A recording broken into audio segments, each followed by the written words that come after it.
Arches National Park is a national park in eastern Utah, United States.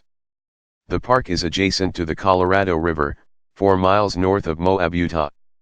More than 2,000 natural sandstone arches are located in the park, including the well-known Delicate Arch, as well as a variety of unique geological resources and formations.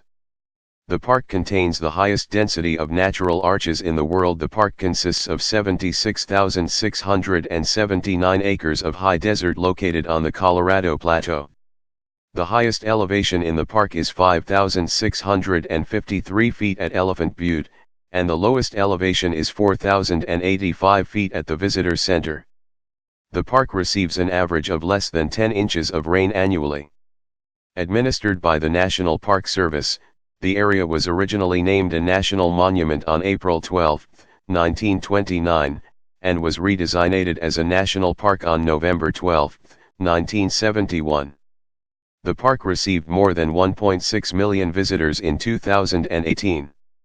The national park lies above an underground evaporite layer or salt bed, which is the main cause of the formation of the arches, spires, balanced rocks, sandstone fins, and eroded monoliths in the area. This salt bed is thousands of feet thick in places, and was deposited in the Paradox Basin of the Colorado Plateau some 300 million years ago when a sea flowed into the region and eventually evaporated. Over millions of years, the salt bed was covered with debris eroded from the Uncompahgre uplift to the northeast. During the early Jurassic, desert conditions prevailed in the region and the vast Navajo sandstone was deposited. An additional sequence of stream-laid and wind-blown sediments, the Entrada sandstone, was deposited on top of the Navajo. Over 5,000 feet of younger sediments were deposited and have been mostly eroded away. Remnants of the cover exist in the area, including exposures of the Cretaceous Mancos Shale. The arches of the area are developed mostly within the Entrada Formation. The weight of this cover caused the salt bed below it to liquefy and thrust up layers of rock into salt domes.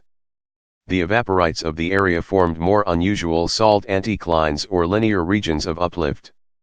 Faulting occurred and whole sections of rock subsided into the areas between the domes. In some places, they turned almost on edge. The result of one such 2,500-foot displacement, the Moab Fault, is seen from the Visitor Center. As this subsurface movement of salt shaped the landscape, erosion removed the younger rock layers from the surface. Except for isolated remnants, the major formations visible in the park today are the salmon-colored Entrada sandstone, in which most of the arches form, and the buff-colored Navajo sandstone. These are visible in layer cake fashion throughout most of the park.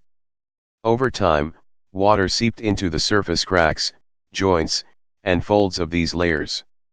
Ice formed in the fissures, expanding and putting pressure on surrounding rock, breaking off bits and pieces. Winds later cleaned out the loose particles. A series of freestanding fins remained. Wind and water attacked these fins until, in some, the cementing material gave way and chunks of rock tumbled out. Many damaged fins collapsed. Others, with the right degree of hardness and balance, survived despite their missing sections. These became the famous arches. Although the park's terrain may appear rugged and durable, it is extremely fragile. More than 1 million visitors each year threaten the fragile high desert ecosystem.